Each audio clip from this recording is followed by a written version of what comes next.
Hey guys, we're gonna do a live today, and I am barely alive. I have a little bit of a cold, but I am showing up to talk a little bit about some money. I love seeing so many of you. Hi guys. So I want you now, before we get started, to think of a business question or a photography question that you have, whether it's about growing your business, making money, networking, how to get to that six figures, your relationship with money, if you're stuck in your day job and you hate it, how to leave. Hi. Oh, hi. It's okay. I'm going to just say hi to everybody. So this live is specifically for the Hybrid Co. How many of you are going to that? I'm so excited to be going. Hi, Kara. It's going to be amazing, and there's nothing more I love than hanging out with John Canlis and other photographers and meeting people in the industry, because I definitely believe that meeting people, networking is the greatest way to grow your business. It's going to be my number one marketing tip, and we're going to talk a lot about how to do that. But before I get started exactly with what I'm going to be teaching at the Hybrid Co., which is in San Antonio. Hello, who's going to go to the Alamo with me and eat tacos? May 1st through 3rd. So May 1st through 3rd, that's when we're all getting together. I'm teaching two classes. I'm teaching a class about how I went from $16,000 my first year in photography to $120,000 my first full-time year in photography, and how I've been able to double my income since then.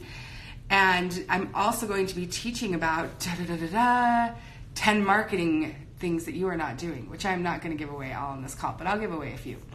So a little bit about me. I started off not as a photographer. So I moved to Paris when I was really young. I was 20. That seems young to me now. And I started taking pictures, and I traveled a lot. So my whole 20s, I was just a nomad. And I went and lived in lots of different countries and went to lots of random places like Mongolia and things like that. And the way that I was always able to connect with other people, and a way that I was able to combat my loneliness a little bit, because it can be lonely to travel to new places and not know a lot of people, was to take photographs. So I've always been a film photographer. People think, how did you get started on film? I just began on film because I'm probably way older than all of you who maybe had digital as an option. Digital wasn't really an option for me. And I just always shot film, and film just seems a lot easier to me. Now I've gotten digital, and I do half my wedding work in digital and half in film, and I can talk about how I go through the days, really how I go through my wedding day and what parts I use film and what parts I use digital. And so I was a big traveler and just took a lot of photos, but I was working a very safe day job.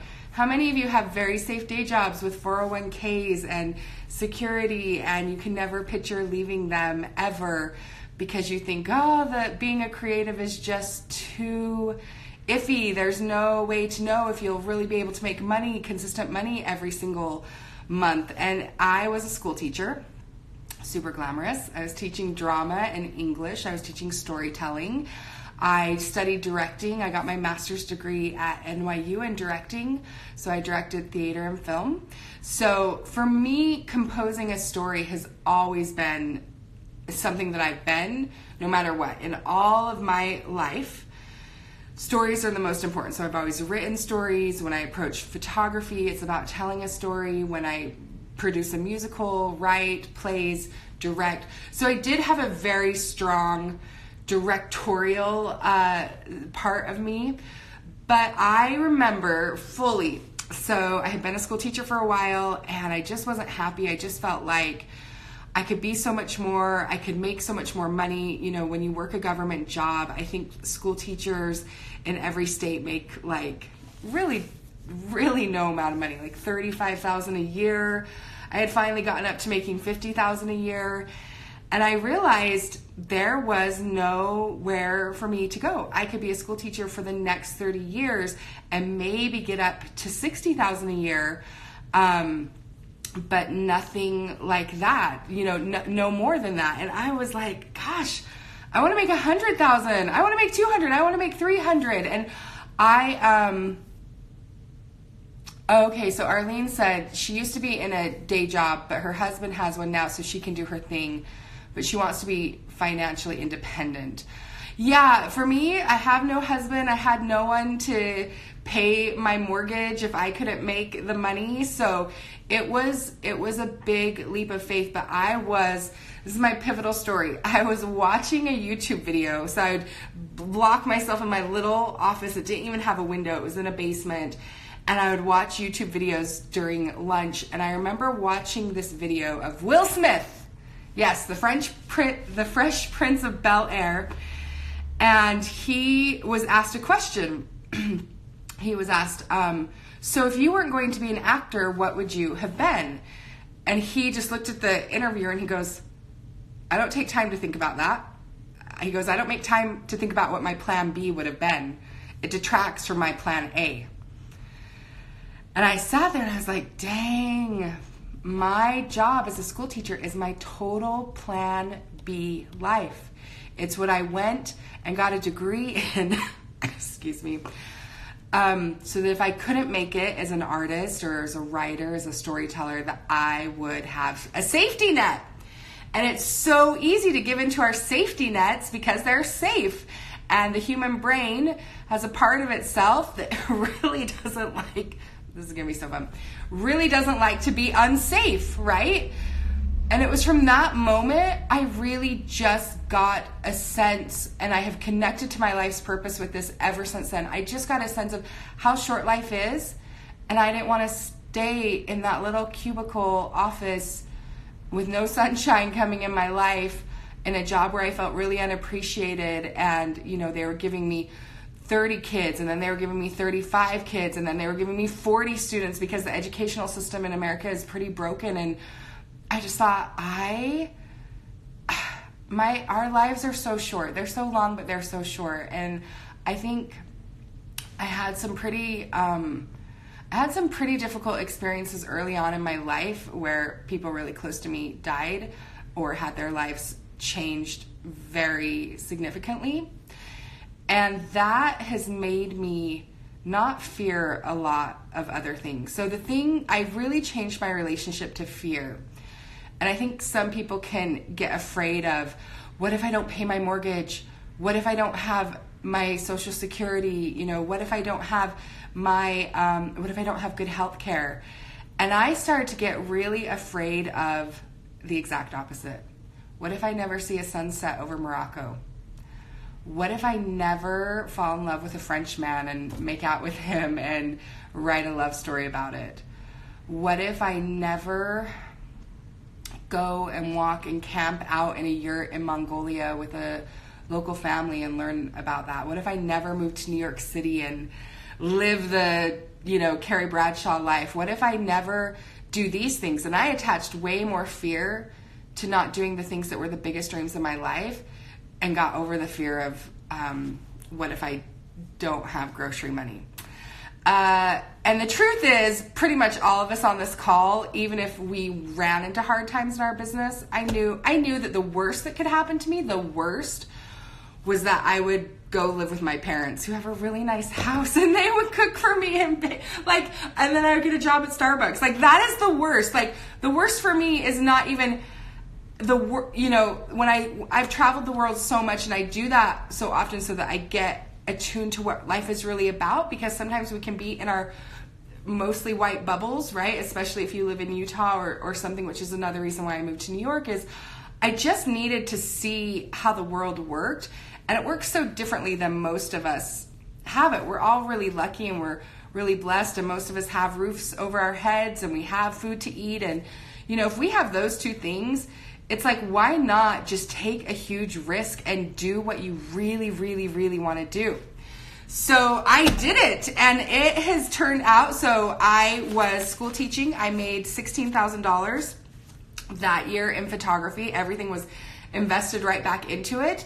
And then my first full-time year as a photographer, $120,000. It was like $129,000 and 82 cents or something. Like, I think I have it really specific because I'm really attuned to what money comes into my life. But I more than doubled my income as a school teacher by living my heart's purpose. And here's what I know to be true. I watch Oprah a lot. What I know for sure, ladies and gentlemen, is that when you do find your life's purpose and you're absolutely committed and dedicated to making your life's purpose a reality, it's very rare that you will fail long term. You might have some rough years or some rough months or some rough weeks where you're like, what am I doing? Is this ever going to work?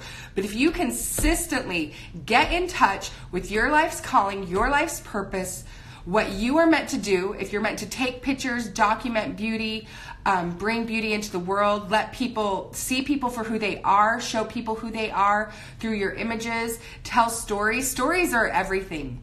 I mean, how many of you watched the Golden Globe speech that Oprah gave when everybody was like, Oprah for president? Did you guys? Hands raised? High fives? Knuckles? The magnificent thing that Oprah did is she told 3 stories.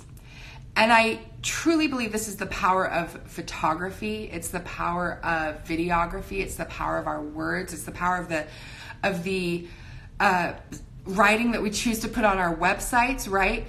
Is the power of story. And the thing that Oprah started out first was she talked about being a young girl sitting on the floor in a home, and she saw the first black man, Sidney Poitier, go up and accept an Oscar, and how that changed her life. And then she talked about how she, is that light for other people. And then she told another story. Oh, I'm going to... It's not pretty over here, folks. She told another story of the young woman abused and going to the NAACP, and then she connected that to Rosa Parks. Am I losing you? Yes, I just lost 5 followers. Sorry, I'm sneezing, I'm sick. She talked about Rosa Parks and how that story fed into Rosa Parks deciding not to stand up and move to the back of the bus. Like, so many things like that. It is storytelling. And if you're on this video right now, you are a storyteller and you understand the importance of story. And to me, that's what my whole life is based around. When I impart wisdom to my nieces, when I have learned for myself, it's through the power of story. So when you get to become that masterful storyteller, money can't help but come into you when you position it right? If you master your storytelling and then you master your marketing. So my classes at Hybrid Co., they're going to be how I built a $120,000 business, and then I've doubled that, and then I've doubled that again. And that's a pretty good income for a lowly photographer. I do not believe in starving artists. I believe that there is money out there for everybody to make.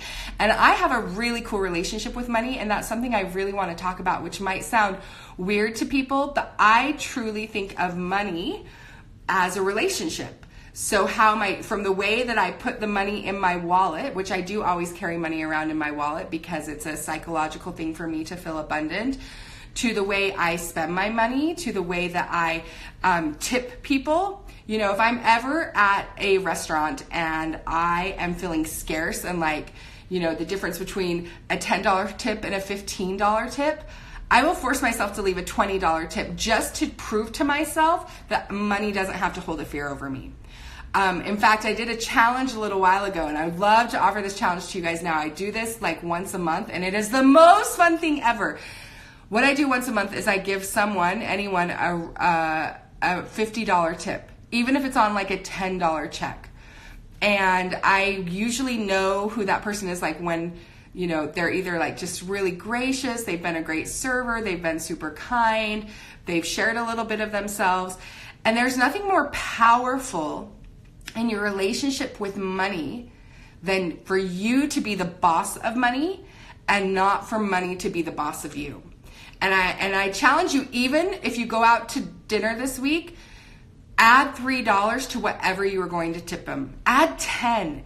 It's going to feel uncomfortable in your chest, because you're going to think, I don't have that money to spare. But if you can condition yourself that you have more than enough to spare, that putting it out there just brings it back, that being kind to people, paying them what they're worth. For me, when I pay, I don't bargain with a lot of people, and in return, I don't get a lot of people who bargain with me.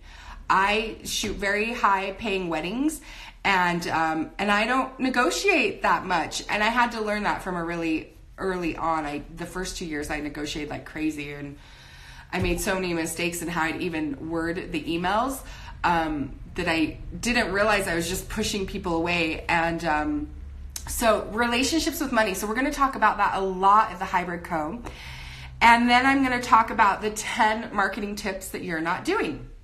So when I think of marketing, one of the things that I did like the first year that I knew I was going to become a full-time wedding photographer is I invested, I kid you not, $25,000, best money I've ever spent, into, I think it was four or five different business conferences, and they were not photography related. Here's the thing. God bless us, but a lot of photographers will go look at somebody like Eric McVeigh's website or Jose Villa's website, and they'll kind of mirror that. And the thing is, Jose Villa and Eric McVeigh, what works for them might not work for you. So you copying what they're doing is not going to bring you in the energy that they have. Does that make sense? So I wanted specifically to learn from people not in photography business, because I didn't want to be swayed anyway by photographers. I wanted to learn from people who are making millions and millions of dollars, because that is a goal that I have. And every photographer I know was not making that. So I had to surround myself with people who were making millions of dollars, because people who make millions of dollars think about money differently than people who make $50,000 a year. If you do not think that, then you are completely wrong, and message me and I will tell you why you're wrong. Your relationship with money and how much money you can bring into your life is very, very tied to how you're thinking about it, and then how you're implementing that in your business, and how you're solving a problem in your business. So I went to 5 different conferences that had nothing to do with photography, but in them I learned how to market, how to share my message, how to word my website. I was already pretty good at copywriting because I was an English major and I had worked in advertising a little bit. So that really helped me. And, you know, I really think that marketing is something that most photographers think, if I just post on Instagram and tie my Instagram account to Facebook, then that's what I do. I post on Instagram every day, Darcy, I'm marketing. And I just want to hug them and just come to mama. You guys know that Lady Gaga song? No? Okay, that was a weird thing to say then. Go listen to it, it's so good.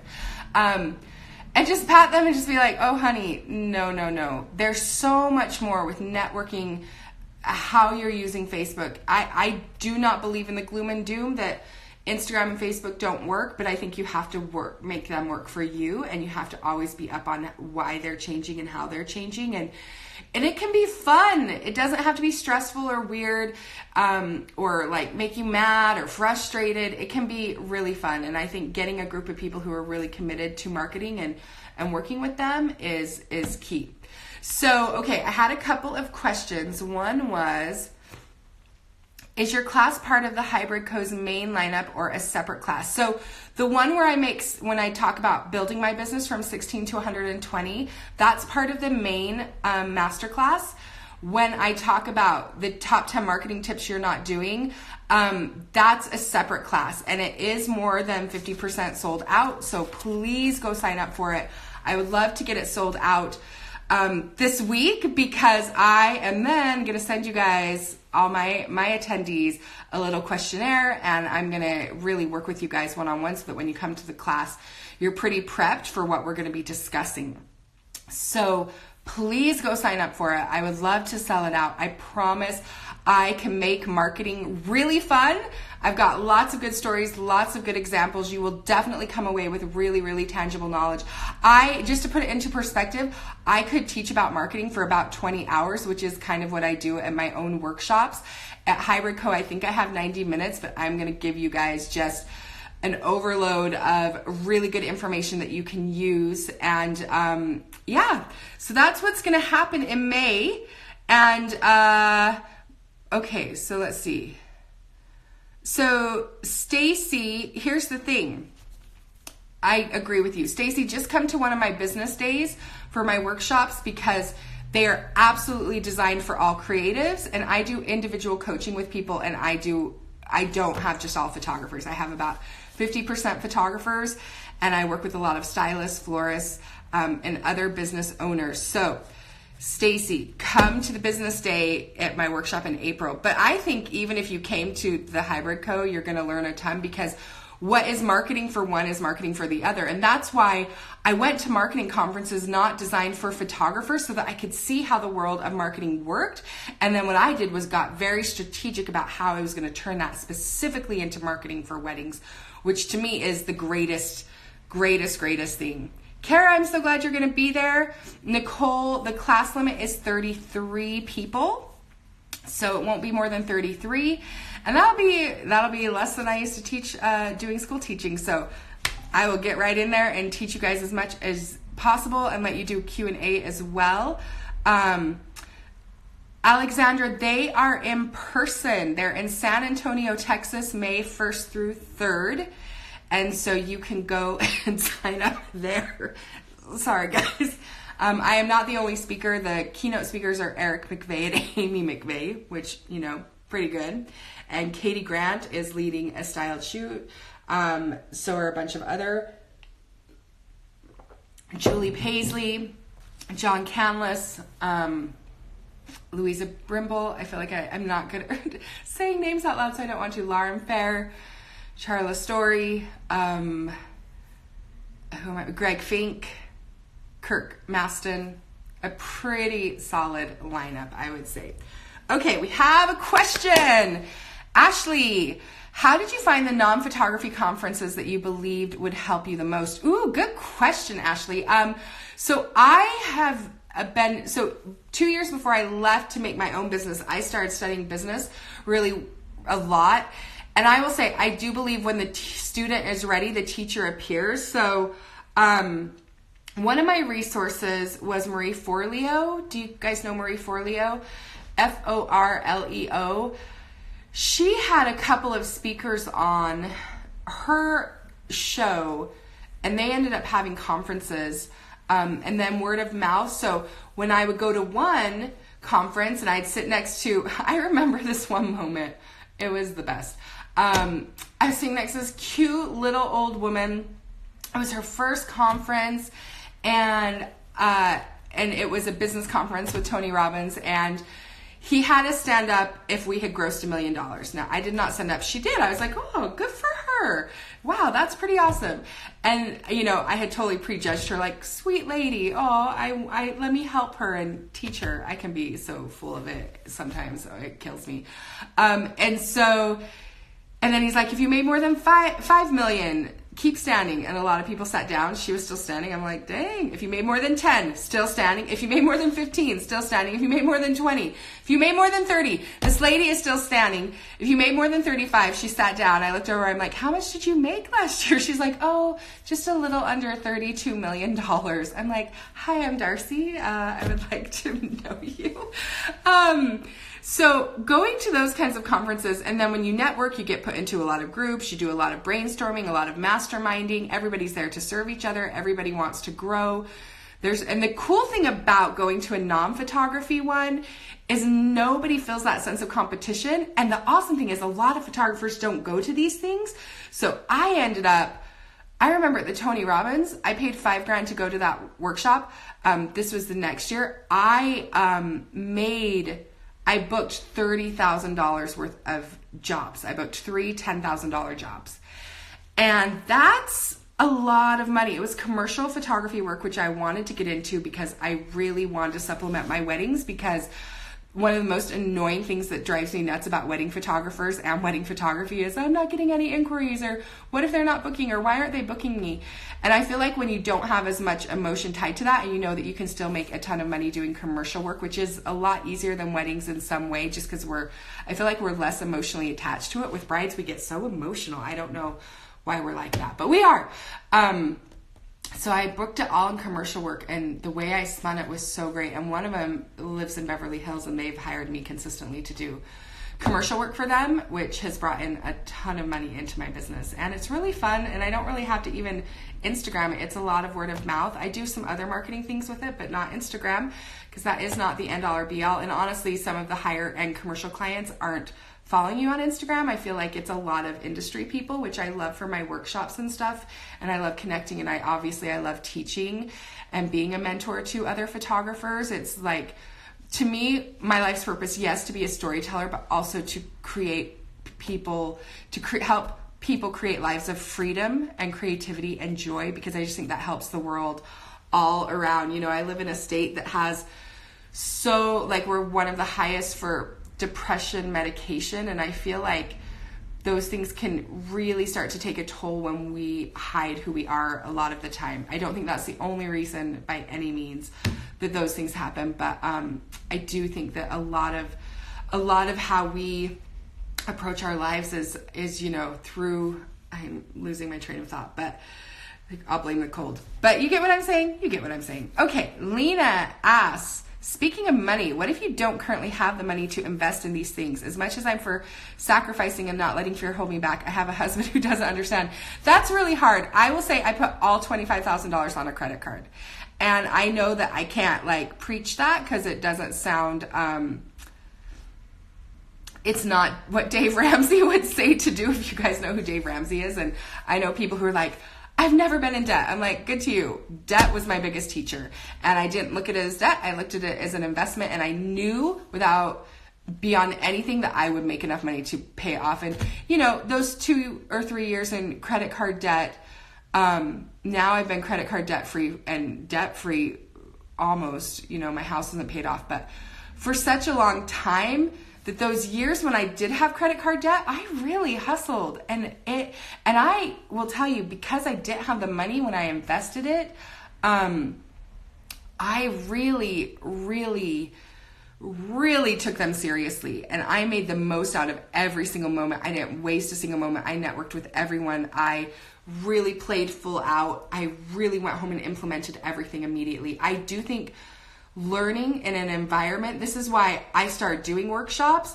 Well, mostly I started doing workshops because I felt like most of the industry workshops, one, were led by people who weren't actually making 6 figures, not a lot of them. So my first workshop was the Find workshop with John Canlis, and that was my biggest teacher by far.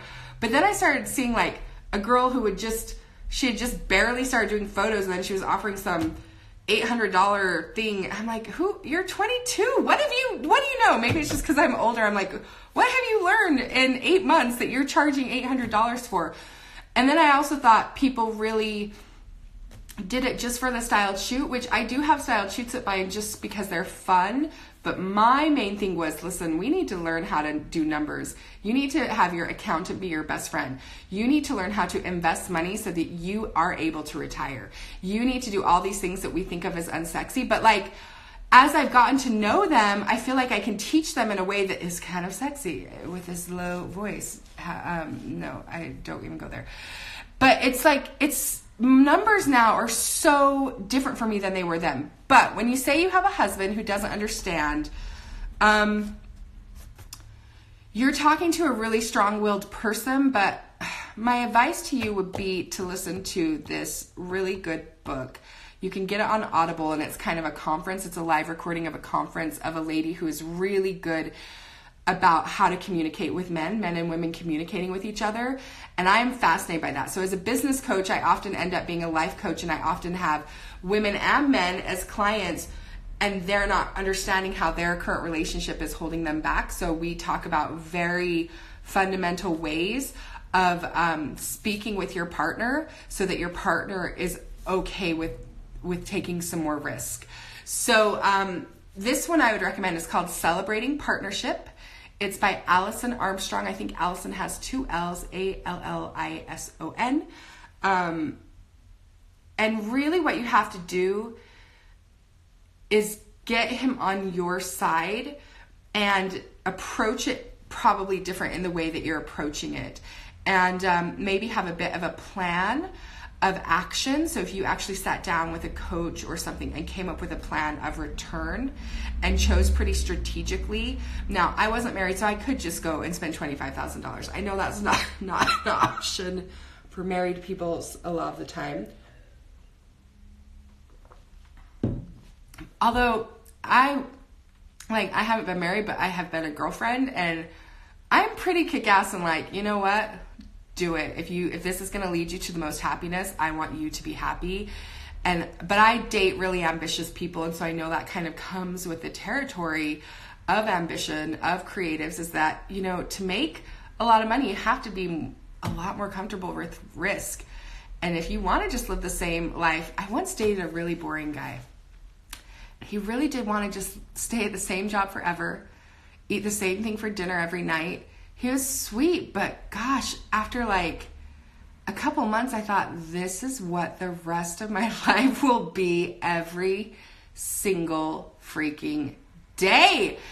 And it just wasn't for me. I just want people who are passionate and who want to take risks. And what is the point of playing it safe all the time? You guys, we have limited time on this planet. Limited time. Plus, isn't it pretty cool? What if you did just sell your house? And I'm not advocating this. I'm just dreaming here. And took the money and came up with a product and did something. I mean, why not have that story be part of your life? Why not? Move to a country. Do something different. The same day in and out. Why do we want to do that? The world is so much bigger than that. But that's just my personality. Okay, let's see. How did you start your commercial business?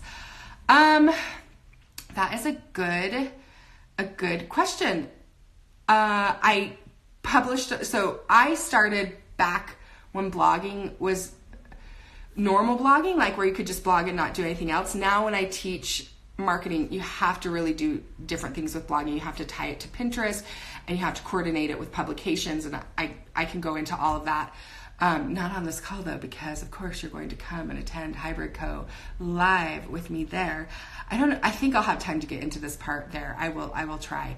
I've just got so much to teach you guys. Come spend 4 days in Scotland. We'll get through it all. But at the Hybrid Co, I will go out to dinner with you after and answer all your questions. When I'm there, I'm there. If you see me in the hallway, come up, ask me a question. I am an open book. Don't ever be afraid to approach me. My whole thing is helping you guys grow. So that's what I'm there for. Those whole 3 days I'm there to be an open book to help you, bring me your questions, whatever. So with commercials, I started blogging a lot. And I started setting up commercial work of what I wanted to shoot. And so I remember I had taken portraits. I hadn't photographed a lot of men. And so I did some really strategic work with men, and I got all my hot guy friends to pose for me. And a company in San Francisco, when they were searching for a Utah photographer, they found my wedding website and they're like, gosh, we're nervous that this commercial client is not going to want a wedding photographer, but your portrait work that you've been blogging is so good. We think we can talk them into it. Can you create a presentation for this commercial client? So I did, and they did end up hiring me. And that company in San Francisco has hired me again and again, and they've been the best collaborators. They send me to different businesses all the time. So it's really about building those relationships and serving them and creating a space where they will want to come back to you again and again because you foresee the needs. So that's how I started to build it, if that helps. And here's the thing. Magical, lucky breaks happen when you're doing the work. So you might hear that like, oh, somebody just Googled her and found her. Yes, but I was consistently putting work out there with a good energy, a good intent, and I knew that good things were going to happen. So you guys have to have this belief that magical good things are going to happen, even if it doesn't come in the way you think. If you just keep moving along that path, hello, Path Workshops, that's where I got the name. If you keep doing that, the magic is going to come in, and you're going to have those fortuitous meetings with people that lead to long-term relationships. Another commercial client, huge. They pay me, they're responsible for about $20,000 of my yearly income every single year for 2 different shoots that I do for them every year. And that was from a friend on Facebook who I had met in Korea. She referred me to them because she was working for them. She's like, I have a photographer of mine, because I was really active, and I still am really active on posting on Facebook. I get most of my wedding inquiries from Facebook, not Instagram, ironically enough. Okay. How does one find their life's purpose? Oh, White Deer Studio. Asking the big questions on a Tuesday afternoon. It's really about stripping everything away of what everybody's expectations are of you. Here's the thing. I grew up really, really religious, and from a really religious family who had everybody in that religion. I grew up Mormon. I've never hidden that. Had a very set way that they thought and lived. So you grow up, you serve an LDS mission, you get married, you have children. Generally, the wife stays home. She's the homemaker. So I grew up in that. And when I finally decided this was not serving me, it was just killing my very soul. I was super depressed and unhappy in a religion, which was really weird because it was all I had known and all my family had known.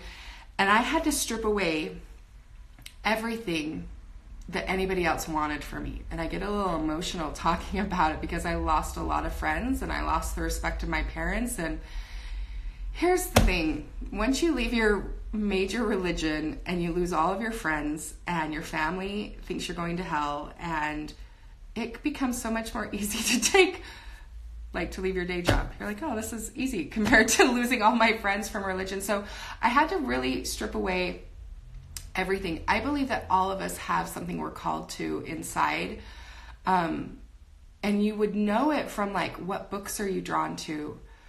When you look at what's going on in the media right now, do you care more about saving the planet? Do you care more about the Me Too campaign?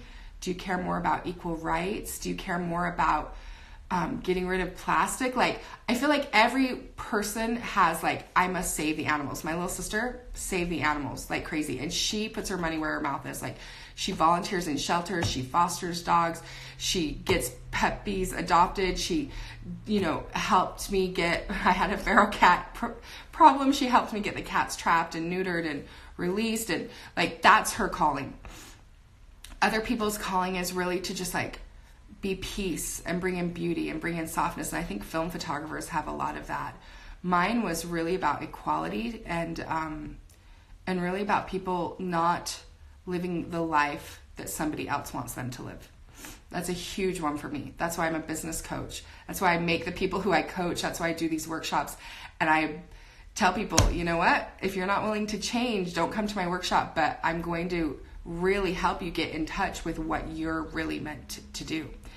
And it can be really scary because guess what? It's so much easier to do what everybody else wants you to do. It's so much easier to please everybody else. And women, we've been trained to be major pleasers, and we've learned that we're bitchy if we're bossy. And so I hope to be that kind of example to people. I am very straightforward.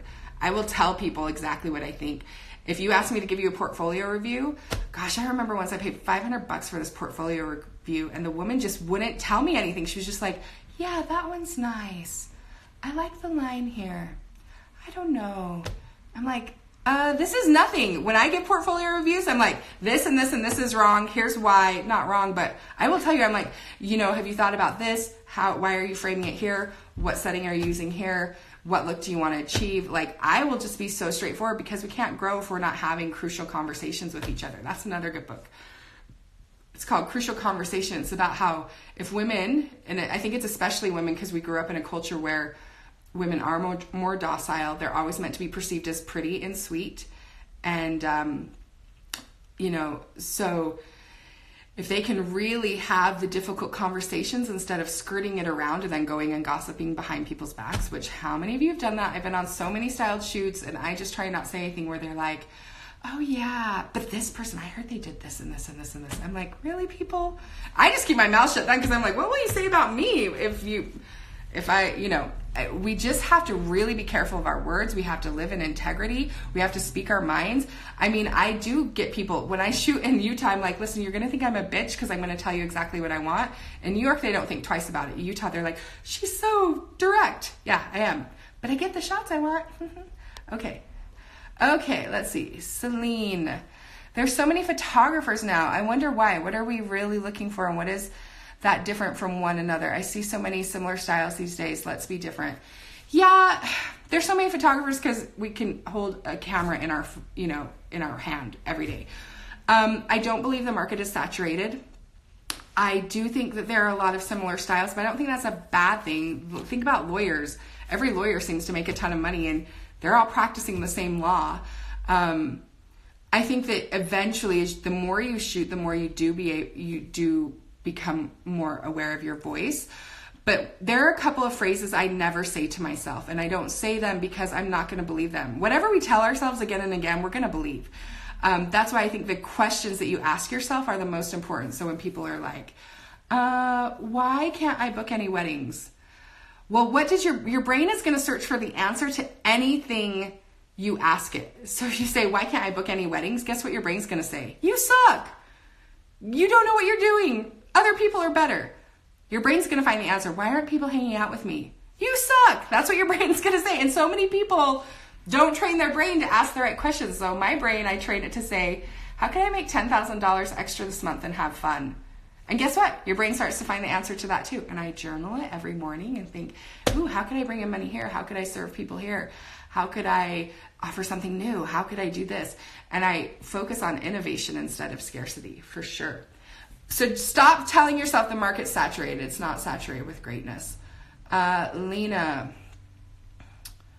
Okay. Let's see. So there, anybody else? Hannah, I'm so excited you're coming to the workshop in Utah. I can't wait to meet you in person. Anybody else? Thank you. I lost my friends, but you won yourself. That's such a sweet, and it's true. It's true. And I made new friends. And my other friends, came around, some of them. Thank you, Jillian. Okay, anything else? What inspires you visually, but also emotionally? Ooh, that's a good question. I'm going to go with a shirtless Hugh Jackman. That's who I meant. All the Hughes. Just make them take their clothes off. No, you probably want a serious answer to that. Color, light, emotion. So have you guys watched The Mountain Between Us? I just watched that. I just flew from New York yesterday, and I watched The Mountain Between Us, and Kate Winslet's character is a photographer on it. And I don't want to give away too much, but she takes photos of them surviving the mountain. And at the end of the movie, you see some of the photos, and that was really inspirational to me. I think documenting moments, here's what's the most inspirational to me, is actually really seeing people, looking in their eyes, seeing them, seeing their stories. That's probably why I don't photograph a lot of fashion bloggers and stuff, because I feel like it's this Kardashian mindset of they're trying to be something. This now is going to get me fired by all fashion bloggers, so I shouldn't go into this. But I think at the heart of every person is seeing them. And everybody wants to be seen. And I think we're a culture that has forgotten how to listen. So one of the most inspirational things to me is when somebody really asks me a question and really listens to my answer. And I try to be a really good listener as well, because I feel like you can find inspiration in every person. Everybody has. So really connecting with people. But also beauty, movement, light, patterns, architecture, those things, all the lines, the colors, the shadows, that stuff really inspires me too. People should be straightforward. I can't take the drama in this industry. Well, Arlene, we just save the drama for your mama. That's what I always used to say to I used to teach drama, so I recognize it. So we can be a sign of non-drama. Okay. My number one question this week, how can I serve it up? Yeah, Christy, I hope you're really asking that. I feel like you've been doing it a lot. You've brought your clients so much this week of what they really want. So I'm really proud of you. I saw the bunny on your thing. Okay. Oh, wonderful. You signed up for San Antonio. Come to my class. Even if you guys just come to the marketing class, I promise you it is applicable if you're a calligrapher, if you're a stylist, if you're a wedding planner, if you're a photographer. Okay, anybody else? How much do you delegate? Do you have employees? I do have 2 employees. I have 2 assistants, one for my workshops and coaching business and one for my wedding business. And I am very good at delegating. I know where my strengths lie, and then I take the time to really train my assistants so that they can read my mind, because I am kind of a difficult boss. I'm I got a lot of things that I want done perfectly. Salim, bonjour, mon chéri. Okay, and then, okay, you signed up for my class. Perfect. Okay, guys, any other questions? I really hope to see you there. It's such a pleasure that so many of you stayed on this call for so long. I really appreciate it, through all my coughing and inappropriate bad jokes. I'm usually on it, but the brain is half dead. So for a half dead brain Instagram Live, I think we did pretty good. I really hope you come to Hybrid Co. And also, you should come to one of my workshops. I just rented a castle in Scotland, and I'm bringing my sister to teach about money. She owns a $1 million business, and she's amazing, and she's going to talk a lot about investing and everything like that. So Scotland has a huge castle that sleeps 20 people, and we need to fill it. And we're probably going to have clothing from Outlander. Have you guys watched Outlander? Go watch it. And but at Hybrid Co, seriously, come up, say hi. I will be the really tall one. I'm 6 foot tall, long blonde hair, and I'll be really friendly and hugging all of you and wanting to get to meet you and answer any questions that you have. So thanks for joining me. And yeah, if you want to learn more, so I send out a newsletter every single week that talks about business and marketing advice. So to sign up for that and get on the email list, you just go to darcybenincosa.com.